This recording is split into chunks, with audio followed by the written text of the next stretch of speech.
Jessica here. Today I'm going to be interviewing one of my favorite dancers, Leela. I've taken classes from Leela and I've known her since about 2005. Leela is known for her theatrical productions and her fusion numbers, but she also does Egyptian style cabaret and fusion of different styles. Leela's had some really exciting experiences, so I can't wait to find out more about them and to find out a little bit about her background, which I'm not as familiar with. Well, I am super thrilled tonight to be speaking to the lovely and fabulous Leela, whom I've known since about, I think, 2005, somewhere around there. Yes, woo, long time. And Leela is known for her theatrical productions, which are amazing. Seeing her and her troupe live is really an experience that everybody needs to do. So we're going to find out all about that tonight. And we're going to find out about how she got into belly dance and other exciting adventures that she's had. So welcome, Leela. Thank you so much for being my guest tonight on Shimmy Chat. Well, thank you for having me on Shimmy Chat. I can't believe we've really known each other since 2005. Oh my goodness. I know. It's amazing, isn't it? I was thinking about that, before we were talking, and I was like, wow, because when I got married, I did a couple of your choreographies, and that was 2005. So there you go. Wow. Oh my goodness. Well, here's to long friendships. Absolutely, absolutely. I've got my water bottle, so here's to long friendships. Yay! To long friendships. Yay. Oh, your water bottle is pretty. Thank you. So, Leela, tell us first how you got into belly dance and how you discovered it. Yeah, of course. Well, many, many years ago, a long time ago in a galaxy far, far away, I was invited to a henna party that was just women and daughters. So it was like mothers and daughters, a henna party like in a courtyard, and they had little snacks, and it was all women and girls. And the henna artist brought a belly dancer with her. And the belly dancer had us all up and dancing in the circle with the veils and the finger symbols and the music and, the whole circle of women and girls thing. And it just absolutely took my breath away. I was instantaneously enamored of the art form, and every cell in my body jumped up and said, this, do this. Oh, that's wonderful. I know. And I was with some great friends, and we all decided, we are going to take a belly dance class. That's what we're going to do.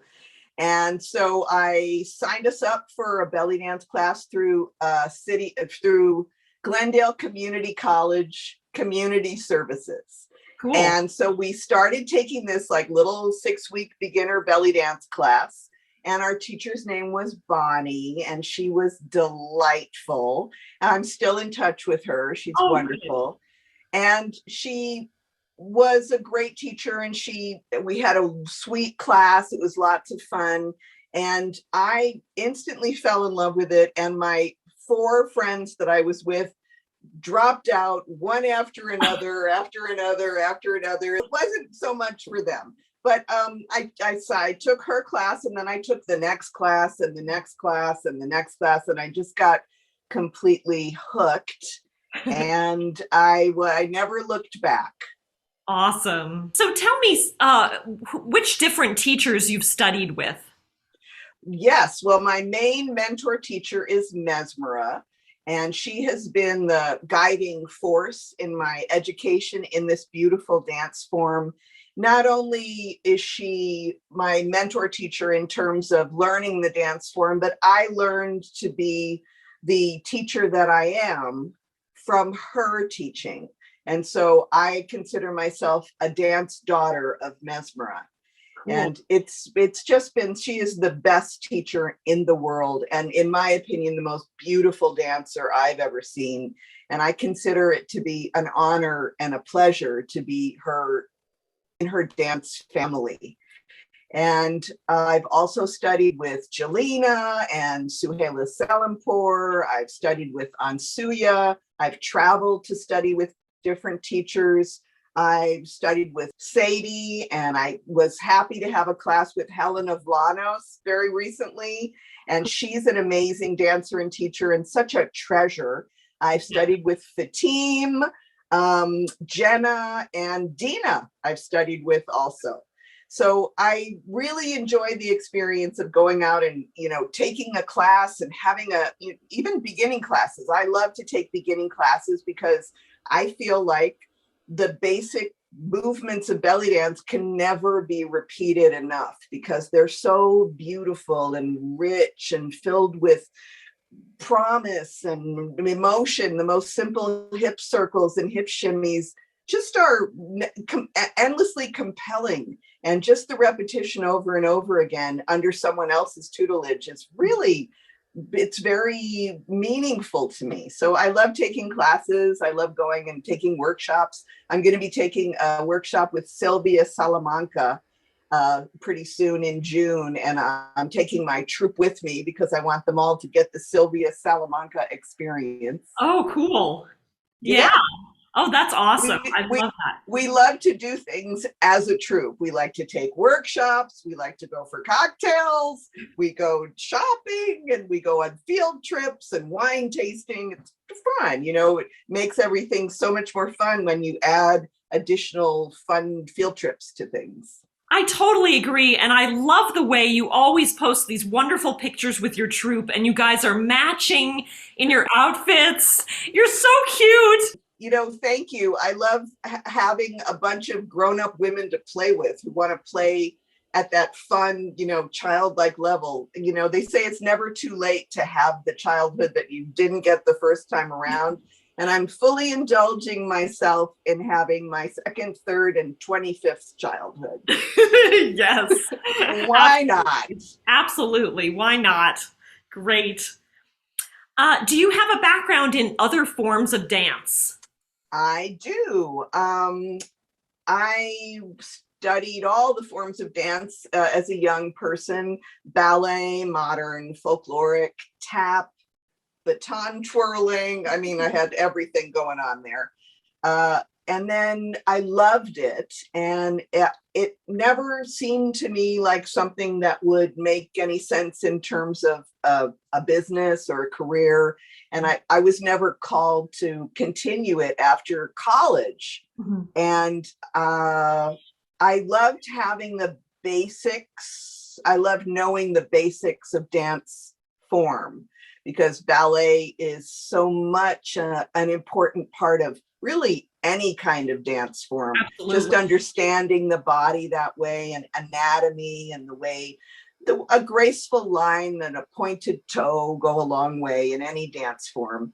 And so I've really relied on my early training in ballet, modern, and jazz to help me understand a wonderful way to bring that kind of grace forward through belly dance.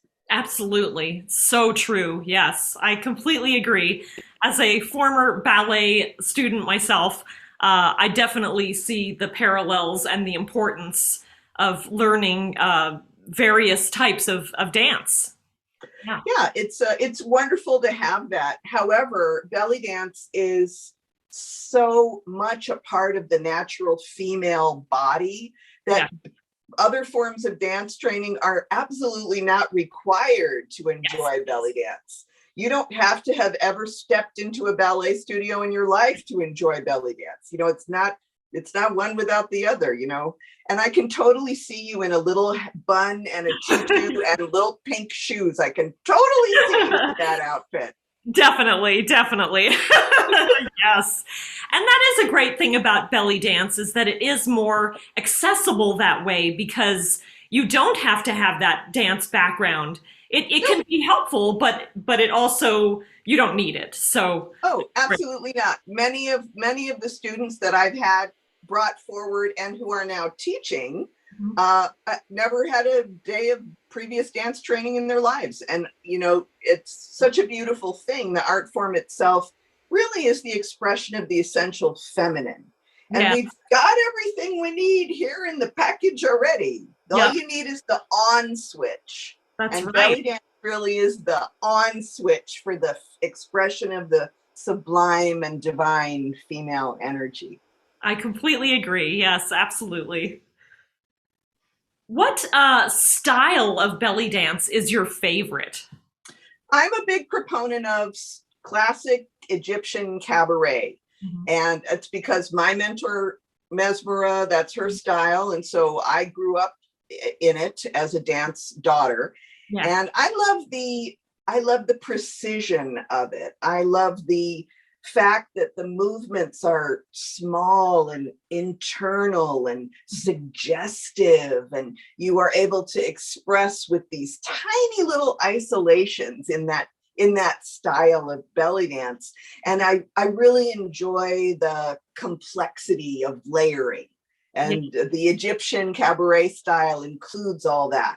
Also, the costuming is my favorite of all the belly dance costuming. Definitely. It's the beautiful blingy gowns and the fabulous glass beads and the rhinestones as big as your head. And I love all of that. I love the bright, fabulous celebratory colors. I love the silk veils, the way they create wings and plumes of smoke around you in these beautiful colors. So, it's that I love about Egyptian cabaret style belly dance, the classical quality of it. I refer to it as the ballet of belly dance, because it's all about grace and it's all about subtle expression. So for me, that's my favorite form of belly dance. However, having said that, I really love all the different kinds of music. I love Turkish music, and I love Iranian and Persian music, and I love tribal music, and I love tribal dancing. I've never built much strength in it, but I have taken a few classes with Fat Chance Belly Dance. Yes. And I'm a big fan. I love to watch it, but it never sank all the way in for me. And also there are those yarn tassels, not for me, the yarn tassels. Yes. Yeah. Yeah, I agree. Absolutely. It's just not my style, but I love to watch it. But I do really enjoy combining Egyptian belly dance with other styles. So I'm not a purist in any way. I love to combine the Turkish and I love all of it. I love more North African folkloric dance. I love Gawazi and Saidi. I love all of it. And I love the costuming. And I tend to sort of blend a bunch of ideas in my head when creating choreography and costuming and shows, because I want what's going on in here to kind of come out. And it often is an odd combination of things that should never be combined. But if somehow it works. Yeah, exactly. Because it makes you really unique with your shows that you put on. And it just brings this really interesting and theatrical style that I love. I'm so glad you enjoy them. So do we. We love putting on our wild shows. I refer to as belly dance fantasy theater, belly dance fantasy theater, because certainly we are not providing, classic, unmitigated belly dance. We can do that, and we do sometimes provide exclusively belly dance shows when that's what we get hired to do. Like, yes, I want 4 belly dancers. I want them to do this kind of music, and I want them to wear this kind of costume. We can do that. But when left to my own devices, and admittedly, I am unsupervised, so things happen. When left to my own devices, I want to dream up dance stories that tell stories and have a little narrative and have a little dramatic progression from one scene to the next. And if I'm not telling a story, I'm often using some sort of device to connect the pieces. Like I had one show a few years ago called Pop Pop, and we just did pop numbers. We did a Broadway number from Chorus Line, and we did a piece from Cell Block Tango from Bob Fosse, and we did a Bollywood piece, and we did a thriller piece, and we just the sort of through line was that it was all different pop pieces. Yes. And then sometimes I just want to combine belly dance with samba. We do a lot of that. We do belly dance samba combination pieces that are really lots of fun. And then my students get to learn not only belly dance, but Brazilian street samba, which I'm a huge fan of. Oh, that's very cool. Yeah. How exciting. And I love hula. You know that. Yes. And so sometimes we do hula and belly dance. I love that too. Bollywood and belly dance. And we mix jazz and belly dance and hip hop and belly dance and all kinds of other dance forms. And it's often inspired by the music.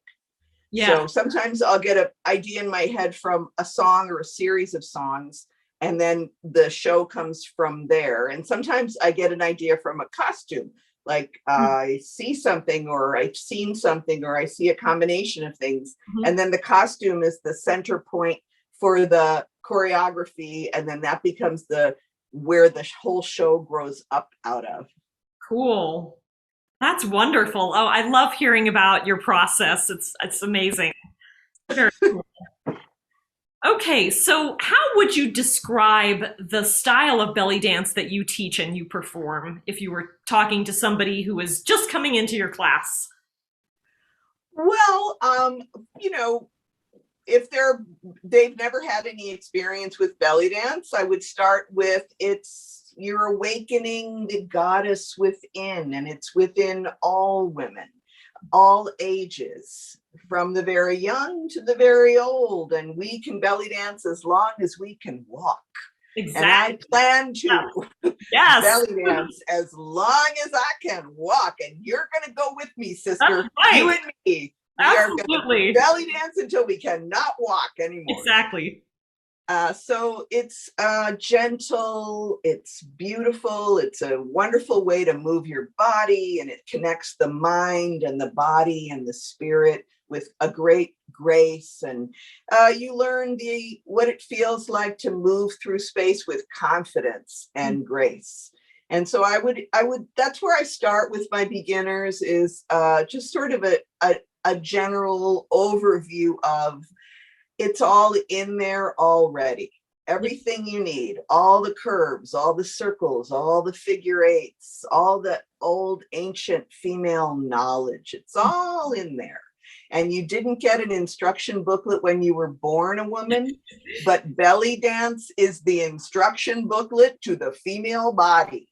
That's all you need. And no, you cannot download the instructions from the internet. That's beautiful. I love it. What is your favorite thing about belly dance? I think it's that belly dancers are the coolest women on the planet. And no matter where you are, you run into a belly dancer and she is a cool chick. So I love the community. I love the openness. I love the self-acceptance in the community.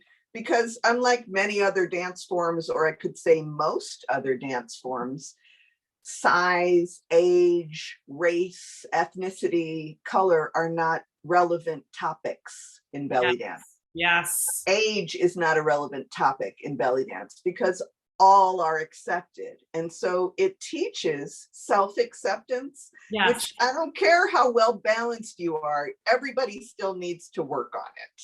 Definitely. It doesn't.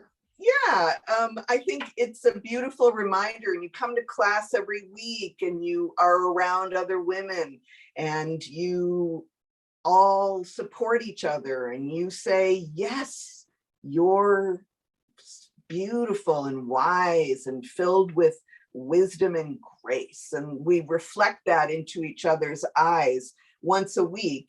And, it tends to have a cumulative effect on the female psyche. If you're constantly in a situation where you're becoming and reflecting the most positive elements of the divine feminine, it's really hard to go backwards from there. Yes, definitely. Yeah, you want to take that grace forward. Once you hold something like that in the palm of your hand, it's yours. Yeah. Who are your inspirations or mentors in dance? Well, of course, Mesmera. Yes. You know, I love to watch her dance, never get tired of it, and have always been a huge fan. And I love the golden age dancers, the black and white films. I love Samia Gamal. I love Tahia Carioca. I love Suher Zeki and Nagwa Fuad. You know, I love them all. Fifi Abdo. And, you know, I'm a fan of Jelena. I go to all of her shows when they come to LA. I love her amazing, fierce energy and style, and how smart she is and how much she knows. And it's powerfully, dynamically inspiring to be in her presence. Yes. And, you know, I love all, you know, as I'm scrolling through social media, 35 different belly dancers go through my feed, and I will sit there and watch all of them. Yes. And I love watching the students. They inspire me, and other people's students, and, you know, people who are belly dancing. I even really enjoy watching those crazy Russian belly dancers that are, you know, fabulously athletic, these tall, wonderful, you know, Wonder Women, and they have all this muscle, you know, and they can do all these amazing things with their bodies. I love that. Yeah. So, you know, I really enjoy watching all belly dance, and I really love the golden age belly dancers. Yeah. Oh, the golden age is amazing. I love the golden age too. Yeah. Oh, you know what? I forgot to tell you that I also studied with Princess Farhana. And I love being with her. She taught me Shamadan, which is my favorite prop to dance with. And I know you're going to ask me that later. Oh, yes. Shamadan. I do love Shamadan too. So Shamadan is a tiered candelabra that belly dancers wear on their heads. Mm-hmm. And this is traditionally in the Zepha. It's part of the wedding ceremony where an Egyptian belly dancer will precede the couple and light the way into their future. So it's this beautiful dance metaphor, and it's a blessing. But we use Shamadan as an entertainment prop because it's just so fabulous. You got this light up candelabra with 12 arms on your head, and you're balancing it around while you belly dance. And back in the day when I first learned, I saw it on a film, and I was like, oh my gosh, I have to learn this. So that's what I went to Princess Farhana. I called her. That was back in the day before texting and email. That's how long ago it was. So I'm a new belly dance student, and I understand you know how to teach Shamadan, and I would really like to hire you. So I hired her for a private class. And she had me at her sister's house in Hollywood, and she had 2 Shamadans, and she showed me everything like in 2 hours. She taught me everything you need, all the basics. Yeah. And I fell in love with her that day, and I fell in love with Shamadan because back in the day, you had to use actual candles. There were no little battery operated LED lights. So she had these long tapers in her Shamadan. And so, of course, I went out, I bought a Shamadan. Yeah. And I went out and got the tapers. And I'm practicing, and I've got the thing lit, and I'm learning how to do it. And, of course, every time you turn, hot wax goes flying off the tapers and lands on your shoulder and lands in your hair. So there's this kind of danger element. It's not that you're going to burn down, but it's the hot wax thing it was a thing back then. Oh yes, absolutely. And it was so exciting to be with actual fire on your head. Of course, now you can't have open flame in venues, and it's just such a fire hazard. So we use the little, the candles that are LED. You turn them all on, and then you stick them back in your Shamadan, and they look pretty good. They have the flickering flame, but there's no danger element. Like you cannot burn down the house, and you're not getting covered in hot wax. So where's the fun in that? Yes. And the other thing that's cool about Shamadan is it's sort of like a big crown. Yes, because you are the queen when you wear that thing. Yes, yes. How did it come about that you became a dance teacher? I fell in love with belly dance, and I was in the Glendale Community College class, and I was in my second or third 6-week session, and we had an opportunity to dance in this little showcase. And so we were there would be an opportunity to do solos, and there would be like a troupe sort of loose choreography. And the teacher she wasn't able to sort of like fill in a chunk of the choreography. And so she was trying to teach it to us. And she said, well, I don't know what should go in here. And it popped in my head what should go in there. And so I meekly volunteered. Well, I said, well, how about if we do, 6 of these and 8 of those and maybe turn around? And she was like, okay, let's try it. So it wasn't brilliant, but it definitely filled in the space. And so I was able to sort of start participating in the choreography process. And then I took 4 people and I did a quartet to the Lorena McKenna song that sounds like, it's called Marco Polo, and it's very belly dancey. And so I choreographed the whole song on 4 dancers, and it was gorgeous. I mean, I'd been a belly dancer for about 15 minutes, and I created this beautiful quartet, and we did it, and then we did it again at another place, and we did it again. I mean, we just got really excited about it. And then some of the other girls in the class came to me and said, would you help me with my solo? Do you want to do a duet with me? Cool. What's your idea about how to improve this section? And I just was like, well, let me think about it. And so at one point, one of the dancers said, I'm going to do a solo at another place, and I need a whole choreography. And she told me this song, and she said, I will pay you. And I was like, well, I guess I'm officially a professional. Wow, cool. That's awesome. Yeah. And then another friend of mine said, well, where's your business card? And I said, I don't have one. So that was my next goal, was to figure out a business card. And then she said, so where's your dance class? And at this point, I'm like, I'm going to stop hanging around with you because you keep challenging me too much. But at that point, I was all excited about it. So I rented a space in a studio near my house, and I put up flyers in windows. That's how long ago it was, where you would Xerox a flyer and tape it to a window. That was promotion back in the day. Yes. And I got a couple of my girlfriends to say they would come. And lo and behold, I opened up the class, and there were like 30 people who wanted to learn to belly dance. And so I took it as a sign. Yes. And that's how I started teaching. I've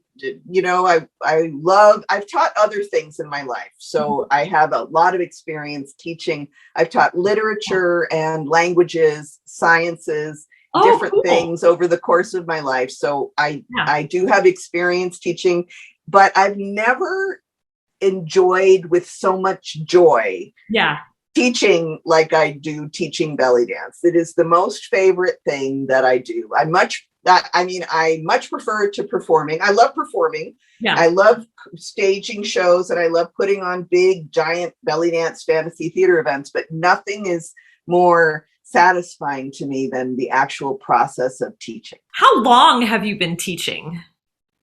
24 years. Tell us about where you currently teach and when.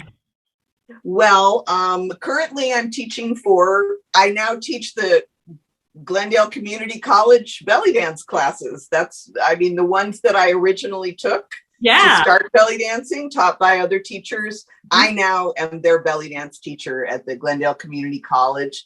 And I also teach at a studio in La Cañada, and I teach on Zoom as a result of the pandemic. I'm still teaching on Zoom. Cool. And I have taught many other places, many other places, different YMCAs. The Foothill one that told me they didn't want me, a year later, they told me, oh, we want you. Oh, you come on. And I taught at Caltech University, and I've taught at all kinds of different gyms and schools and dance studios and workshops all over the country. But currently right here in the LA area, close to home. And I think now we're coming into a period where people are coming back to the studios slowly.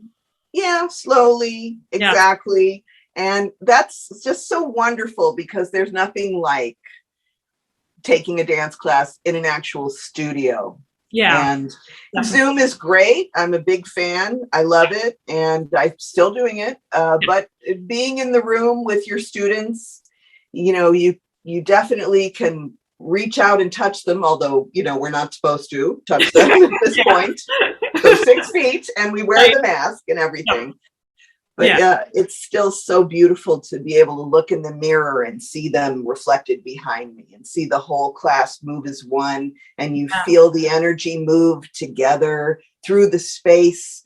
And you feel the endorphins and the joy, and the light shoots out of your eyelashes and the ends of your hair, and everybody shares the experience of being there. And you sweat, and you drink the water, and you sweat some more. And then by the end, everybody is filled with the bliss, and they all go home, and they have had such a beautiful experience for an hour out of your day.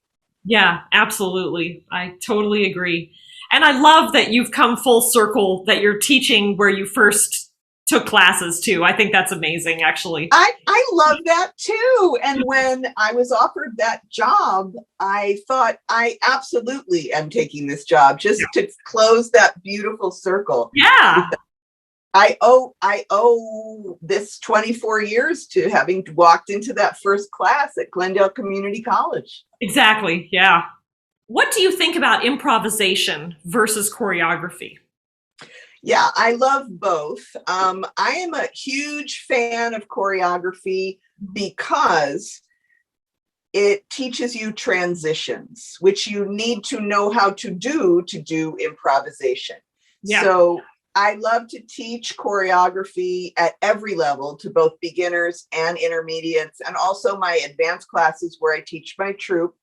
We do a lot of choreography for that reason, because if you can learn how to count 8 counts, and if you can learn how to anticipate, all right, I'm going to change from a figure 8 here to a shimmy, and I need to change my weight to get myself over to this foot. And if you can start to really get confident with repetition of the same thing, which is what choreography is, then you have all that confidence and language and knowledge and vocabulary of movement in your body, so that you can do improvisation and feel solid about it. I love improvisation. It's where all your creative juices can jump out, and you can go crazy. And it's often done to live music, and you don't know what they're going to play or how fast they're going to play it. And, it's an exciting and mysterious moment, improvisation. You never know what's going to happen next. And that's kind of cool. So I love both, but I guess if I had to, weigh in, I would say I'm more choreography. However, generally speaking, at the end of my classes, I do a little follow along at a nice slow pace. And I include much of the technique that I've taught in the class, but to different music and in a different order. And, so that they can make sure that they remember all the little pieces.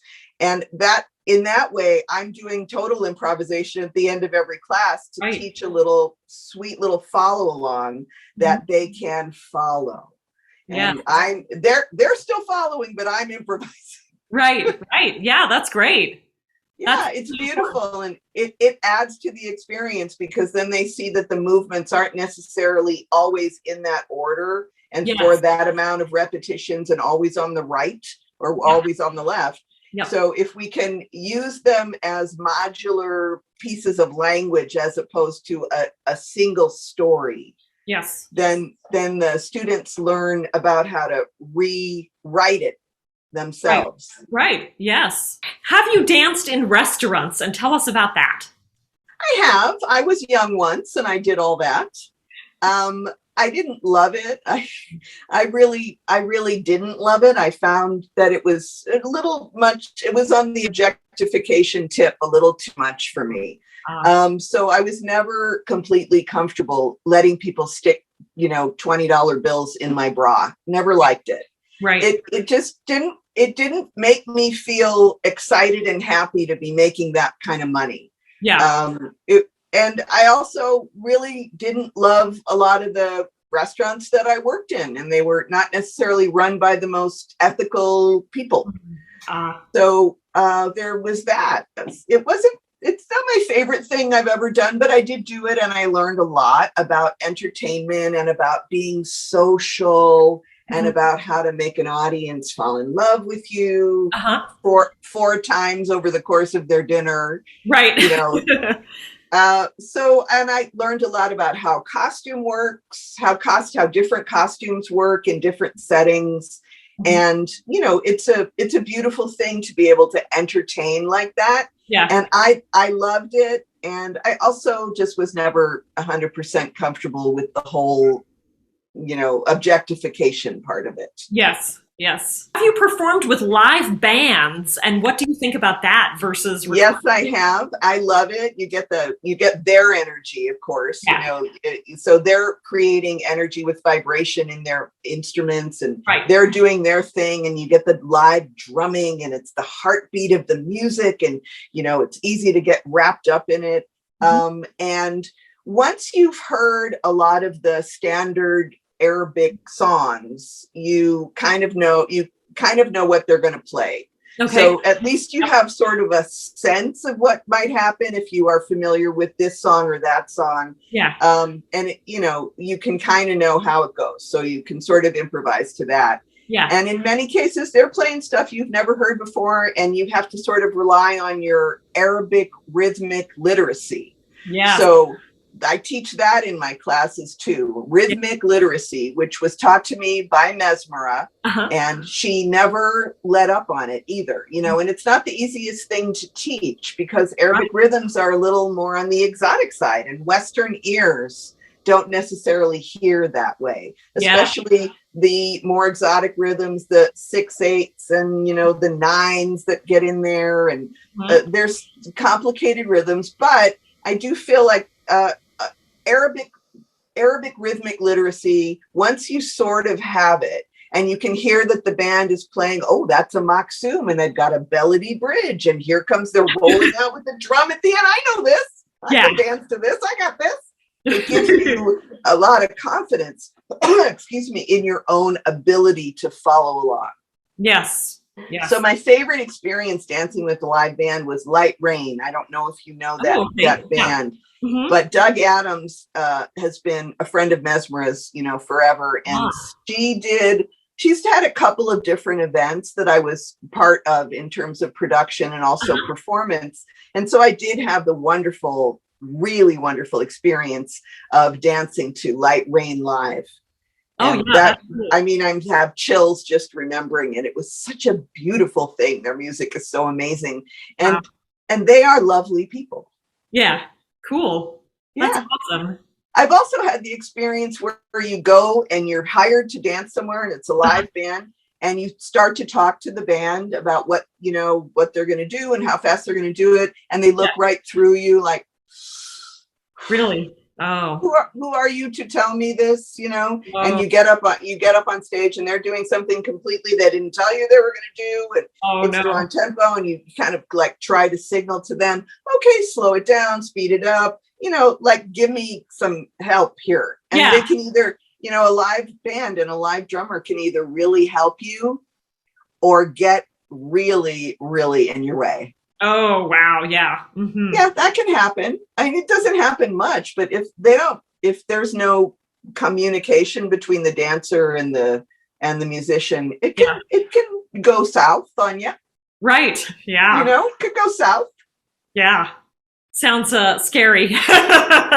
Well, that's another thing about improvisation to a live band. It can be a little frightening. Yeah. For that reason, because you don't know if the wheels are going to fall right off that thing. You never know. Tell us about your elaborate stage productions. So how did you start doing them? And tell us about your favorite ones. Okay. Like a million years ago, I was doing a show, my first troupe show.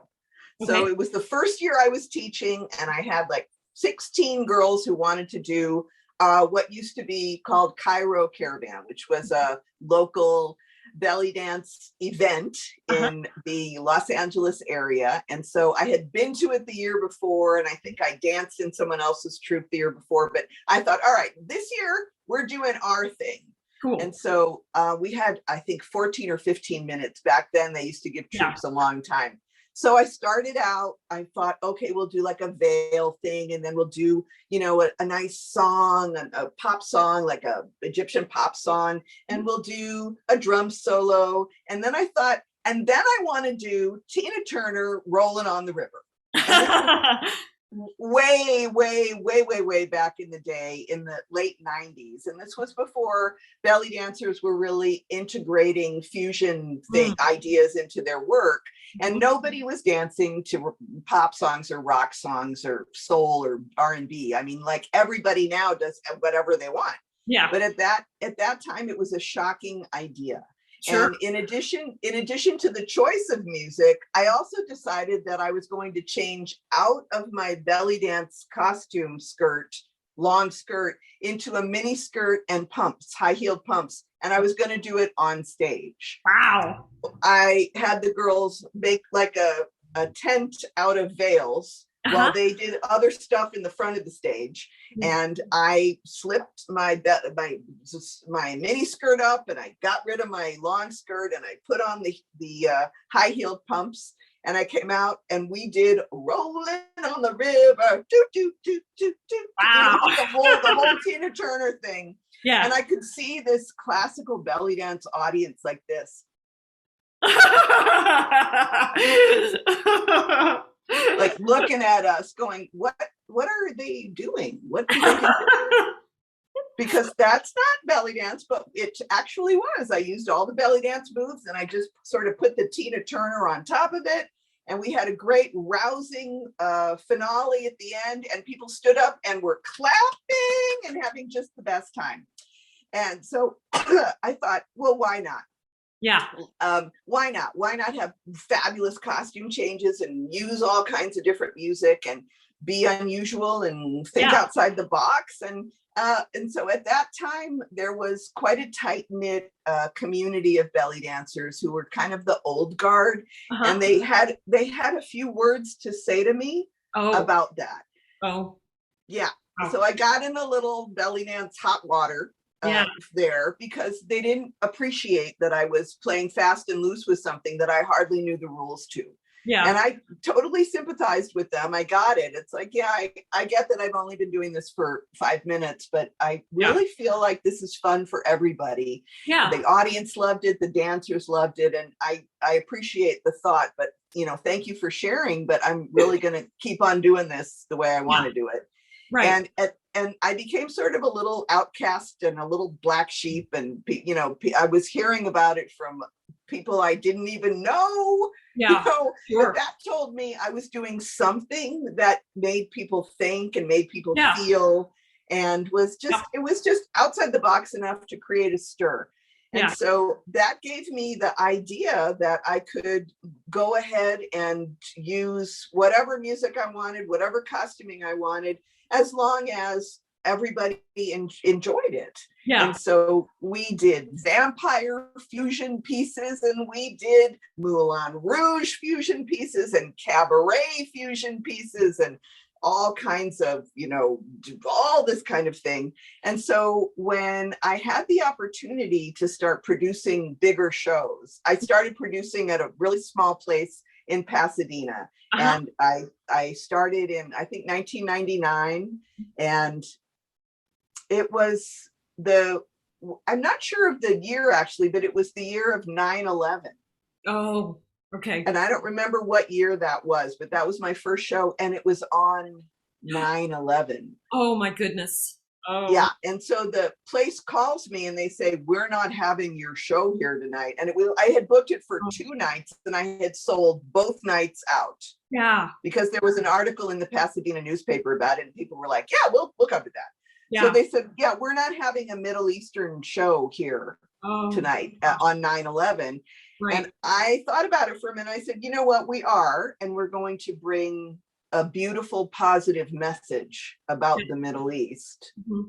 to your public, and we are going to do it. And they said, all right, but just no problems. And there were no problems. Oh, And good. we were all very emotional, but we wanted very much for that moment and for the following couple of years to bring the message of the beauty of the culture of the Middle East to, kind of white America, who didn't really know very much about it and were terrified of it. And so as belly dancers, I'm not Middle Eastern by nature, but I am a belly dancer by spirit. So for me, I was an ambassador of the beauty of the culture and the beauty of the music and the ancient history that preceded 9/11. Yes, absolutely. Yeah. So after that show was a big success, then I started producing in slightly bigger venues. And here's a funny story. So I produced my next show at a place in Burbank that was a big nightclub, and it had a giant stage in the round and all this fabulous sound equipment, and then a live stage on the other side of it. And it was fabulous because we could choreograph in the round and have people around on all four sides on two levels. Wow. And so we had a great time. We did all this wild stuff like karate and martial arts mixed with belly dance, and we told stories, and we had a live band play at the end, and everybody had this big dance party. It was really fun. Wow. And so the next year when I went to do my Arabia Exotica show, because I called all my shows Arabia Exotica, and then they would each get a title. So I went to set up my next show. And so I'm meeting with the same people that I had met with the year before.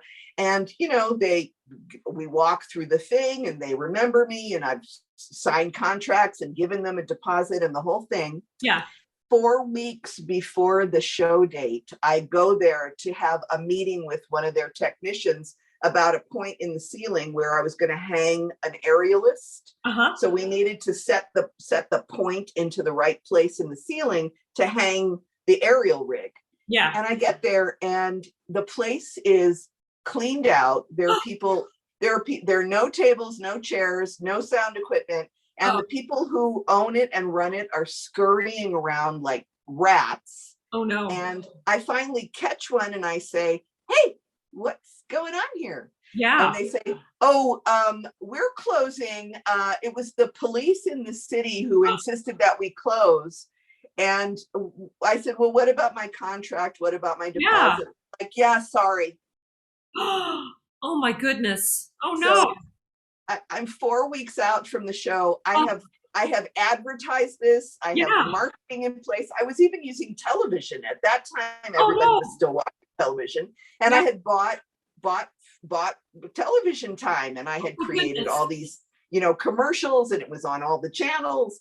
And so what I had to do was scramble and find another place and then remarket and rebrand the whole thing, which worked out fine. I found a place in Koreatown that had this wonderful kind of Rococo sort of the Louis XV look to it, velvet everything and gilt-edged mirrors. We had a great show. Wow. But what I found out later through the entertainment production grapevine was these people were part of one of the South American cartels, and that's where the money was for this bar that I was producing at. And they had to get out of Dodge really fast. Oh boy. And so there was no way to follow up with them. And it was this whole crazy thing. But, 4 weeks before the show. Oh my goodness. That is so stressful. Wow. How crazy. Yeah, it was crazy, but it was something I'll never forget. So tell me about your incredible troupe costuming. Who does it, and how do you always manage to look so fabulous, the whole troupe? Thank you very much. I think we look fabulous too. Costuming is a really important part of the whole experience because you get to embody all these different aspects of personality and drama and storytelling. And then it's a wonderful thing to be able to chameleon morph into all these other aspects of the feminine. So Lori, who is my #1 lieutenant in my troupe, and I design the costumes together, and she executes them. She's an extraordinary seamstress. Yeah. And she can sort of take an idea out of my head and put it on paper and then we both go at it with a big Sharpie, and then we go downtown and look at fabric together, and then she just makes a prototype. And we sit there with scissors and pins and ribbons, and we figure it out. And then she actually streamlines the process to make, 12 or 18 or 22 of them, however many of them we need. And we decide together about how it's going to look as a full concept. But she's an extraordinary costumer. And we also use historical pieces, real Egyptian pieces. We use Madame Obla costumes that we have. We have lots of costumes in sort of storage that we take apart and put back together and, cannibalize and reuse and make different things out of, because the whole thing is always evolving. And we like to add different things to different costumes. So sometimes we'll take a base, like our black and silver zebra striped dresses that we wear, and we'll do different color combinations in terms of, say, a gauntlet or a hip wrap or a hairpiece with a different color in it, and add a different veil. Sometimes we'll layer things, like we might put some kind of interesting pant underneath the dress because they have slits in them, and it changes the whole effect on stage. And so the design of the costume is a really, really fun part for me, because I feel like I get to play like Barbie with my whole troupe. Like I have this whole troupe of beautiful women of all shapes and sizes, and I'm dressing them up to go to the prom or to go, to Saudi Arabia, or we're going to Brazil, and we're going to do all sorts of fun things in Bombay. So it's very exciting. And I also get to work out what would be something that would look on all the shapes, on all the sizes, on all the heights. What's a color combination that's going to work with every different woman in this troupe to make each woman feel beautiful? Because there's nothing worse than being told you have to wear a costume that you don't like. Definitely. I don't know if you've had to do that, but I've had to do that in other people's pieces. It's like, put on this nude bodysuit and then a white Grecian toga over it. And, it's like, I don't feel gorgeous. I'm sorry. Yeah. So we love the experience of creating beautiful costuming that works beautifully for all the bodies. And it's exciting and fascinating for the audience too. And we like to change our costumes during our shows. Like we'll run back behind the stage or behind the prop or whatever it is, or off stage, and like rip off a belly dance headdress and put on a samba headdress, or, take off one piece of the costume and add a different hip wrap, or do something different so that they look different when we come out again. So there was one show that we did called Bikini Beach Belly Dance. And at one point, they were all like fembots doing magic carpet ride music in these big paisley, like psychedelic bell-bottom outfits. And in the next one, they were all wild goddesses sacrificing a blonde virgin to a sea monster, and we had the whole sea monster. And the audience was like, weren't they just fembots 1 minute ago? How did that happen? So we love to mix it up like that. Yeah. Wow. That's fantastic. I did witness several of your costume changes, and I was just looking in awe, and I was thinking, how did they do that? That was amazing. So the engineering is a thing. Sometimes we layer all the costumes on one on top of another, and we'll just take the top one off and then the next one off and then the next one off. And sometimes it's an additive process, and sometimes you have to get fully naked backstage and get into a whole nother thing. And we've had costume changes that are, like 16 seconds and 22 seconds. And we have it all timed. And the troupe has to learn how to do it. So not only are they learning and executing choreography and staging, they're also learning the exquisite art of getting in and out of your clothes in no time at all. So there's a way, right? There's an order in which it has to be done. It has to be laid out in a specific order, and it has to be the same order, and each girl's pile has to be in the same place every time. Yes. And and we get better and better at it. The first time we try it, it's never fast enough, and we just get faster and faster and faster. And we've had people backstage like holding parts of the costume for you to jump into. You get back there and you're like ripping something off and jumping into the next thing. It's very aerobic. Wow, that's amazing. Tell us about your troupe and how they've grown through the years and some of your favorite troupe memories. Oh, it's wonderful to have had a troupe for so many years because in many cases there are people who've been with me for almost all of it, and then there are people who are just showing up. Last night in class, these two wonderful women are so excited about learning belly dance that they said last night, "We want to be in your troupe." And I said, "Absolutely. You just tell me which show you want to be in and I will make you ready." And I've had people in my troupe, little girls, women bring their little girls and they're 7 years old sometimes, and they're in our shows. And then I have women who are in their late 70s, early 80s who want to be in the show. And so it's wonderful to be able to include the experience for everyone and have everyone participate in a performance. So troupe has been a million things and a million different people, probably over 1,000 people over the course of 24 years have performed with me just in my troupe, not even in the shows that I produce, just in my troupe. And it's very bonding, the experience of rehearsing together, learning together, executing together, and progressing together, getting better, as the thing gets better and it gets more beautiful and polished and all the rough edges come off of it and everybody can see it shaping up, and then you finally put the costume on and you're dress rehearsing in the costume, and everybody's got makeup on and eyelashes and hair and the whole thing.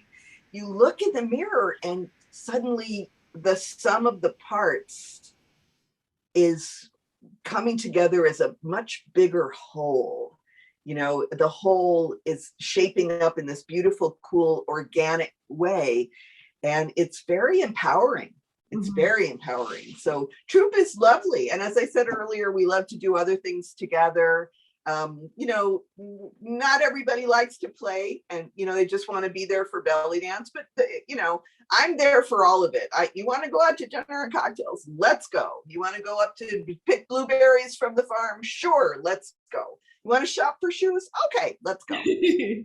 Yeah. So some of us play ukulele in our troupe, and we play ukulele in our performances sometimes. So especially in our Christmas shows.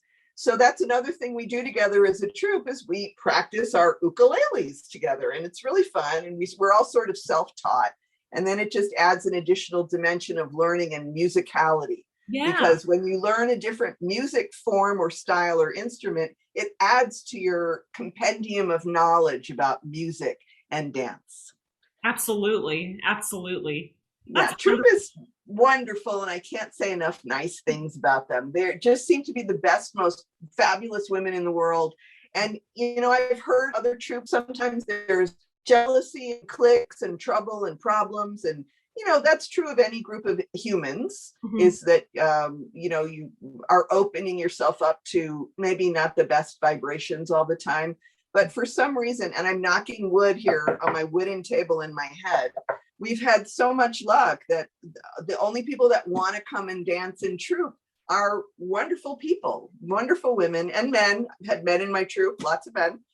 And we just want to have fun and, enjoy the experience together. And there's no jealousy and there's no back talk and gossip and nonsense like that. It's because, one of the reasons is I won't have it. Yeah. I'm just not having any of that. We're not doing that. You want to do that, go someplace else and do it. But the people who are attracted to come and dance with Leela Bellydance Productions are just there to have a great time. Yeah. That's great. And that's really special. I really think that is special. I do too. And I downplay it a lot. And but I really feel lucky and blessed. And it's an honor to dance with these women all the time, every week. Woohoo! This is a local to California question. So for the locals in California, there's a show on PBS. And unfortunately, Huell Hauser has passed away now. But Huell Hauser is very well known in the Southern California area for his California's Gold show. So you've got to tell us how you and your troupe ended up on his California's Gold. Purely serendipitously. So I love Huell Hauser. I've always loved Huell Hauser, and we have our favorite Huell Hauser drinking game, which is that you pour shots of shoju for everyone, and every time he says "wow," everybody has to take a shot of shoju. So it's our Huell Hauser drinking game, and we're not the only ones who play it, by the way. So this is how that happened. We were performing at a big local belly dance festival, and our show was wildly colorful. I think we had a samba finale, and so we had these giant feather headpieces, and there must have been 18 of us on stage, and it might have been like a James Bond show. I'm not sure which show it was, but I think I did like a sort of a James Bond story where James Bond was chasing the villain and I was the villain, and we had a band doing James Bond stuff. It was really fun. And while we're on stage, I notice there's a guy that looks kind of familiar and a guy with a camera, and they're filming us from down there. And it's a big event in a big venue, and it's pretty popular. So I'm thinking, all right, those are the people who are part of the filming, although the filming normally just happens from one angle.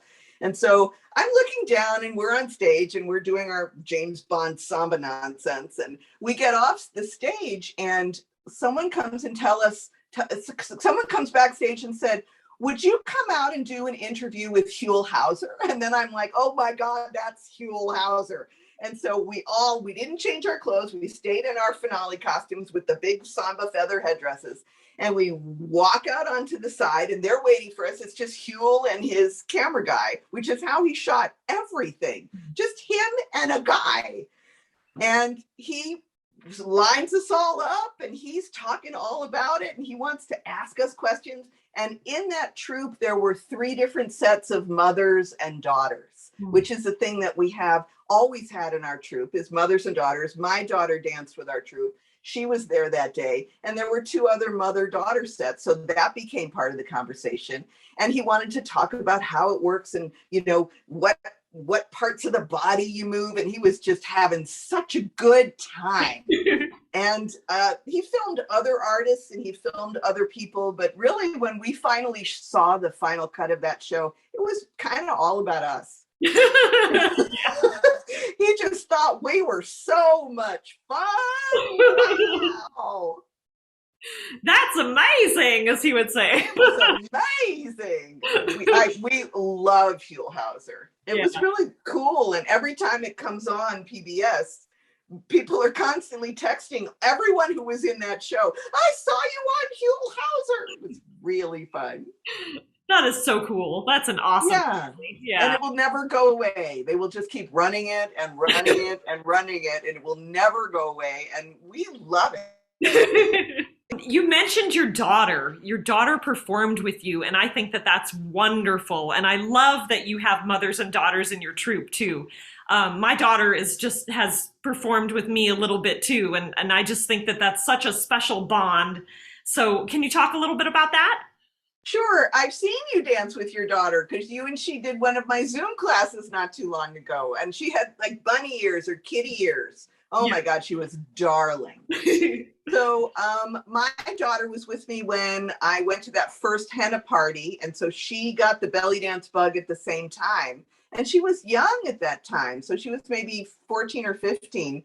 And she started taking classes, and she eventually started dancing with my troupe and performing at a young age, like 15, 16. And of course, that was a little shocking for some of my mom friends.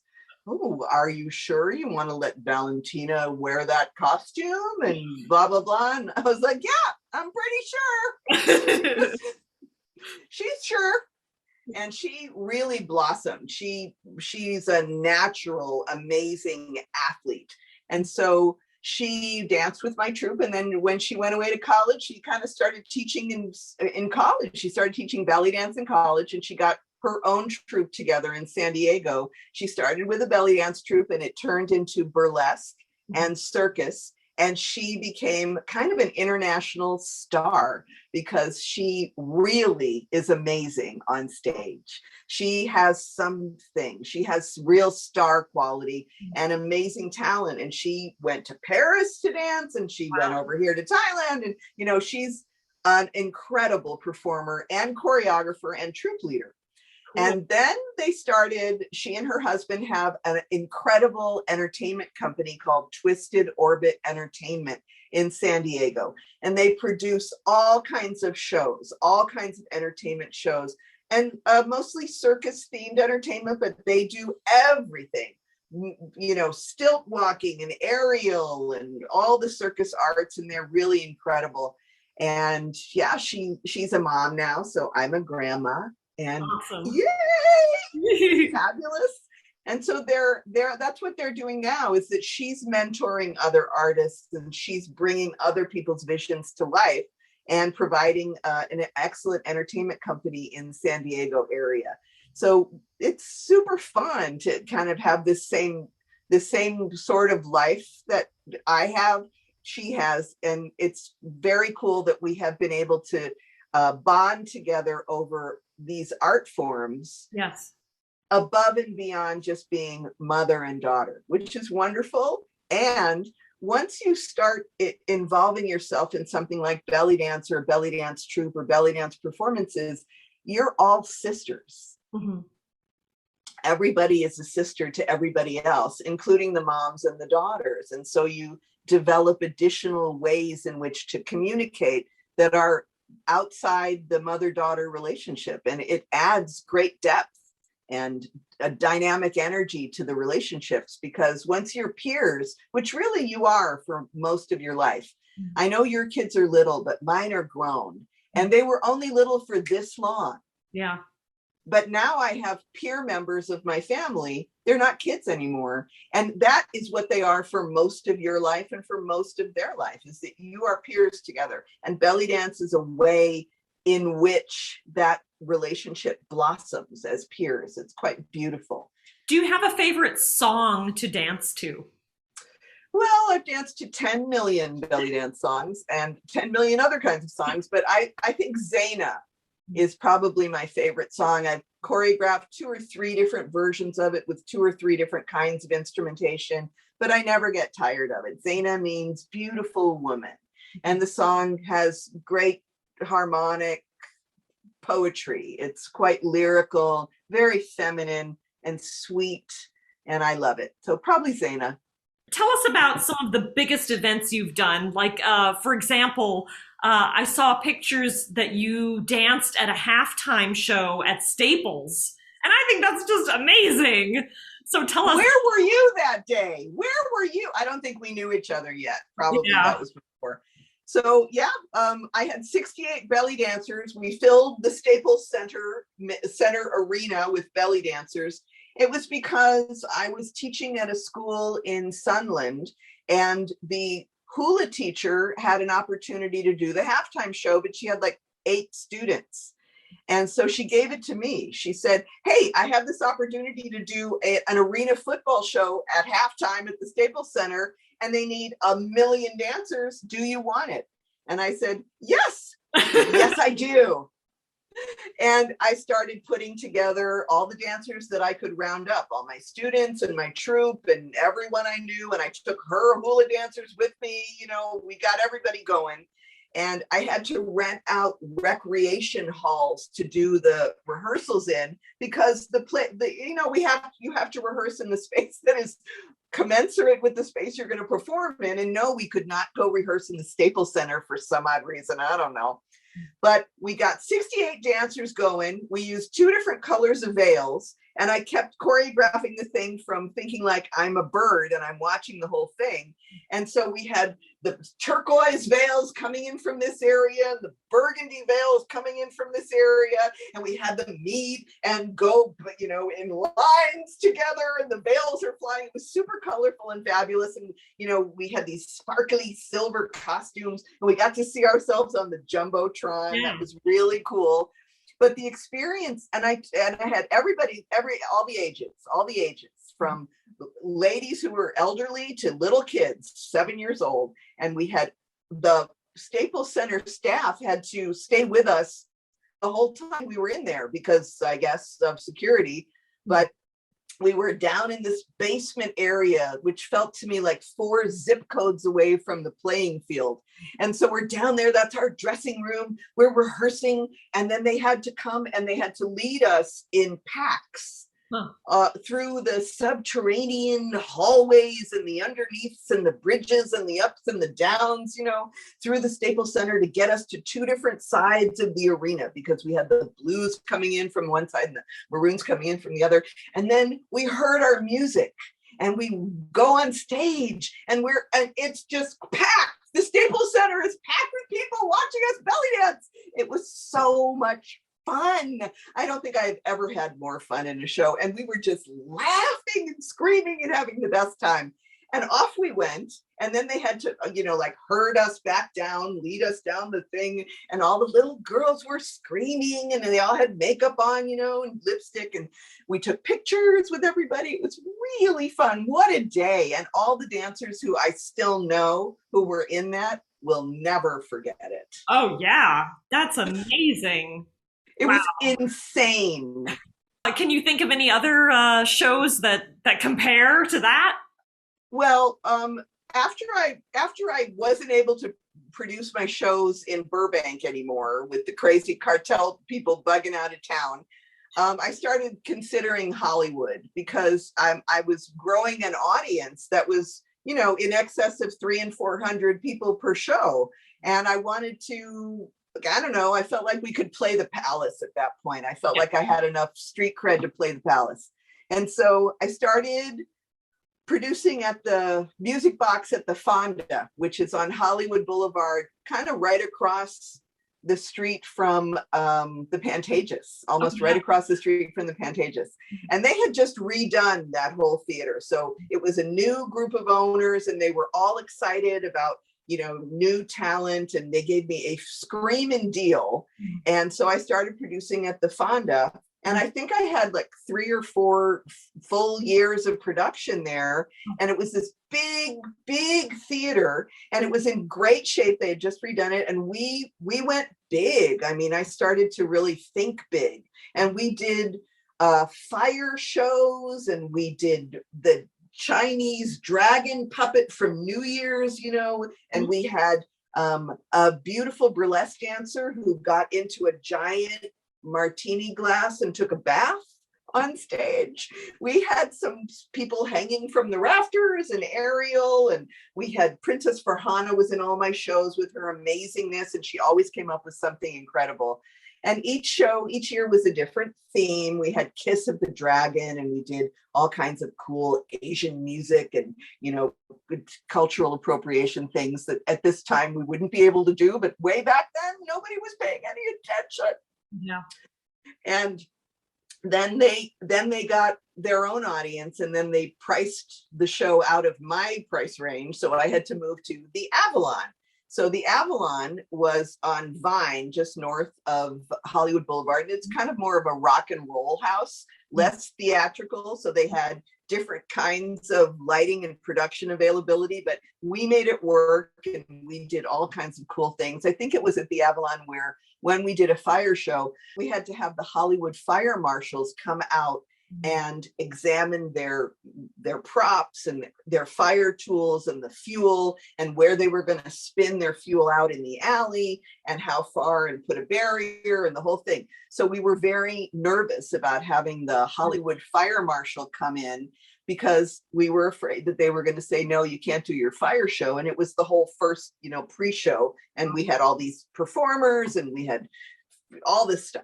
So I know this sounds a little crazy, but I knew when they were coming on the day of the show, and I had all of the belly dancer girls get into their kind of skimpiest outfits, and I had them all on stage and down in front of the stage when the fire marshals showed up, so that in my estimation, the fire marshals would be a little distracted when they were making their decisions about what needed to happen. And lo and behold, all we had to do was move one barrier back about a foot. And they were perfectly happy to take a seat in the back of the room and wait for the show.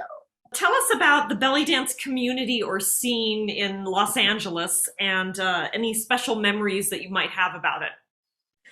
It's a great group of women. They span all the kinds of belly dance. You have competitive belly dancers, you have classical belly dancers, you have old school belly dancers, and all the new girls who are coming up who are just amazing and do all kinds of cool fusion, interesting things with their bodies. And then, you have your tribal belly dancers, although that's more Northern California. That's more of a Northern California thing. But we have our share down here, and it sort of blends with the goth. The tribal and the goth girls kind of get their tribal goth gooiness all together. And that's really fun to watch. So it's a full range of expression. And then we have lots and lots of teachers here in Southern California who are amazing. We have San Diego teachers, we have Los Angeles teachers, we have Orange County teachers, and it's a great group of people, and we collaborate and we share ideas, and we are happy to support one another's events. We love to do that, go to each other's events, go to each other's shows. And, I can only say nice things about it because I grew up here in this environment, and I'm really lucky that it's been so supportive. And I think part of it is because Mesmera, as my mentor, is such an important part of the Los Angeles belly dance scene. I mean, she's kind of the middle of it in a lot of ways, and she's had a lot of impact on it, and her extremely positive, very optimistic viewpoint, and she really always looks on the sunny side, that girl, has gone a long way. And I think it's a great inspiration for many of us here in Southern California. Cool. You mentioned earlier that you have traveled to places to learn. So tell us about some of your travels and how it relates to belly dance. Well, I've traveled to different places to learn and perform. New York, Chicago,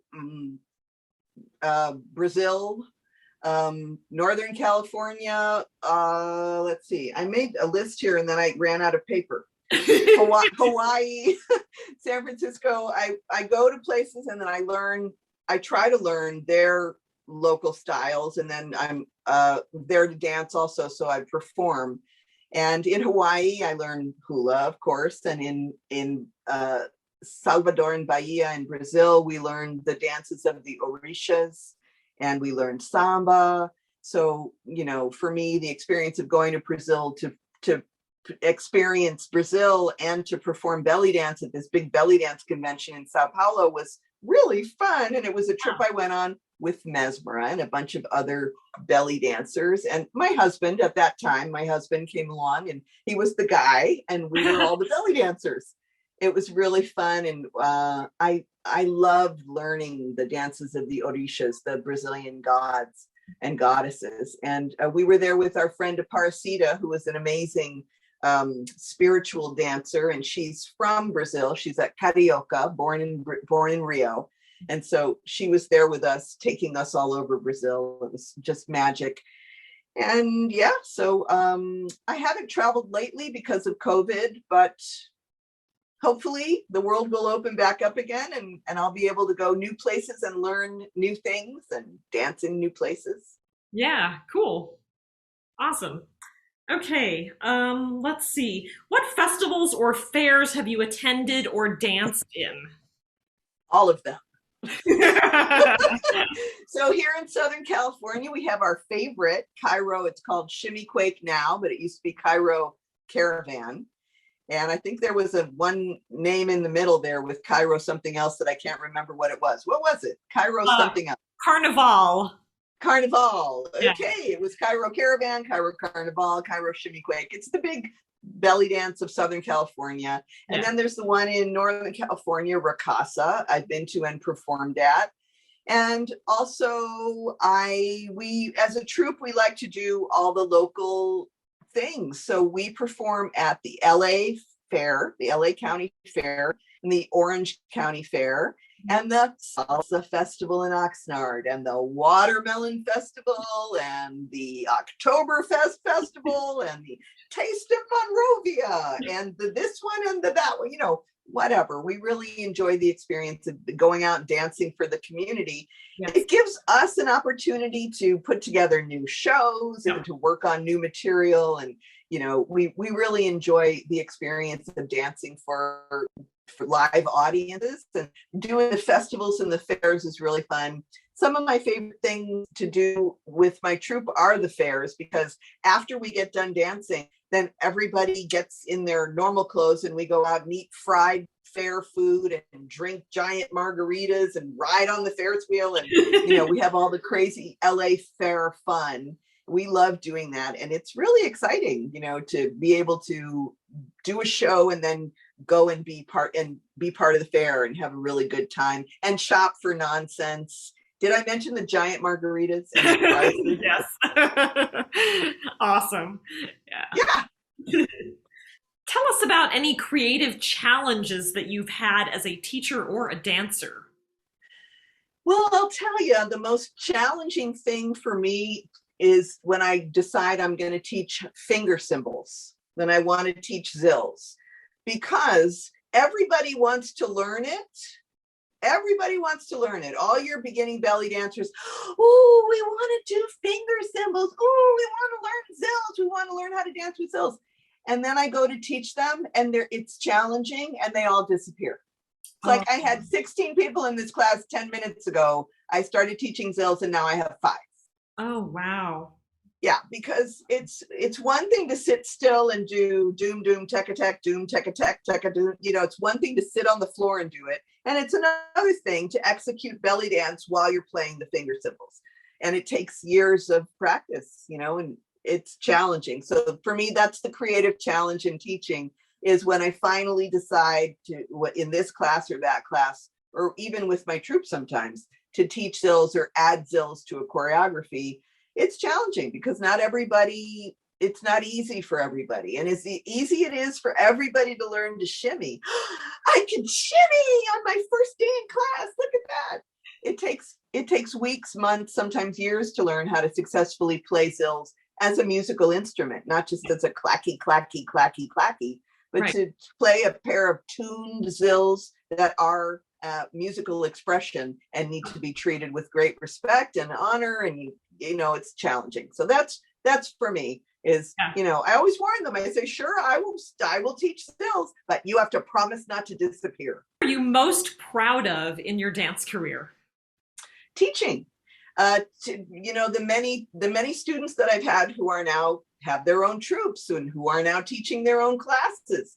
So I'm the most proud of that. I'm the most proud of the experience that we all have together in the classroom, just working out those hip circles, working out those figure eights, working out those neck slides, working out the zill patterns. And then they take that deeply into their own creative lives and bring it forward for their communities, for their people, for their families. And that's what I'm most proud of. Yes, hopefully. Yes. Okay. Do you have any unique projects that you were able to work on that were related to dance, such as music videos, TV shows, anything you can think of? But I do have a new project that we're working on right now. We're getting ready for Cairo Shimmy Quake, the big Southern California overarching event of belly dance here in Los Angeles. And it's in June, and we're preparing a piece. Oh, good. I'm very excited about it. It's a belly dance drum solo, and then it turns into a samba drum solo at the end. And we have all new fabulous costuming that I'm very excited about. And yeah, so I'm just teaching the choreography now. We're going to start staging and rehearsing this weekend. So we're very excited about that. That's my new project. Yeah. And I also want to figure out, I don't know how I'm going to do this, but I want to do a little local showcase, no big Hollywood production, that's not our world. That's not my world anymore. It's not belly dance superstars anymore. It's little things. Mm-hmm. And so I kind of want to figure out like a local place that would be the right place to do like a little showcase just for whoever wants to belly dance and be in a show. And I kind of want to figure that out again. I haven't produced in a long time. And I mean, I sort of miss it, but I don't miss the crazy stress and the insanity of it. Right. But I do miss getting all the artists together and giving them a platform to do their thing and an audience in a place with hopefully nice food and nice cocktails and a nice bathroom, because that's very important to me. Yes. Yes. And a dressing room, oh my God, the places that we have had to change our costumes. Yeah. Right. This as a belly dancer. Some of the places we have changed our costumes are just reprehensible. Absolutely. Like we've gone into restaurants and the owner has said, yeah, you're going to change your costumes over there where the guy is washing the dishes. Yes. Like in a wet dishwashing, tiny little environment, like 16 of us have to change our costumes where the guy's washing the dishes, or in a dirty bathroom, or, in a place that's an office during the day and you can't touch anything, and just horrible places. And once we did the Venice Carnival, like the Fat Tuesday Carnival in Venice, which is a big deal. And they built a stage and then they hired us and I said, well, we need a place to change the costumes. It was like a 35-minute show. And we had, I don't know, 20 or 25 girls, and we had all these costume changes, and they're quick. So the place to change the costumes has to be right by stage. Okay, that's fine. And we get there and they want us to change our costumes in a motor home that's a block away from the stage. No. And so we're like, no, we can't do that because we have 30-second costume changes. So we have to run off stage, change the costume, run back on the stage. And they were like, yeah, I'm sorry. So we figured out a way to get under the stage, which was about 4 feet off the ground. It was a platform stage. We figured out a way to get under the stage and block it off with veils. Mm-hmm. And so we ran under the stage to change our costumes for the Venice show. Yeah, I know. Well, it worked. We had to like plan B and C and D it. And that's what we came up with, because otherwise we were going home. Exactly. You got to do what you got to do. Got to do what you got. But, it's something we'll never forget. Yeah, that's for sure. And then just to say the other side of it, you go to a place sometimes and there's a fabulous, beautiful dressing room with mirrored lights, lights around, all the Hollywood lights around the mirrors, and there's fresh flowers and bottles of champagne and water and snacks, and the bathroom is clean, and there are people coming in and out to ask you if you need something and what can they do for you. So there are those opportunities too. I mean, I don't want to say it's all changing in bathrooms and dishwashing stations. Right. It's not. Some. Yeah. Well, that's good. Yeah. Okay. Do you want to plug where people can find you on social media, or your classes, or any of that? Yeah, of course. My website is leelabellydance.com. That's LEELA bellydance.com. Find me there. I'm also on Facebook at Leela Bellydance, and at Instagram at Leela Bellydance. And I'd love to hear from anybody who wants to talk or come to class or be in a show or ask us to be in a show. I'm open to everything, because it's a brave new world and we have to figure out how we're going to dance through the brave new world together. Yes. So exactly. Yeah, I have a group on Facebook called Leela's Belly Dance Class Group. Join it. Leela's Belly Dance Class Group on Facebook. Join us. Absolutely. Great. Well, this has been an amazing time talking to you, and I greatly admire you and your troupe, and I consider you a dear friend and a mentor. I've taken lots of classes from you, and I love all of them. So take Leela's belly dance classes. And thank you again so much for joining me and for talking with me. Well, thank you so much for inviting me. And it's been such a pleasure dancing with you over these many years. And I love your energy and your positivity. And you always are so creative with your work. And I really appreciate and admire that. Oh, thank you so much. That means so much. You're welcome. Mwah. Mwah.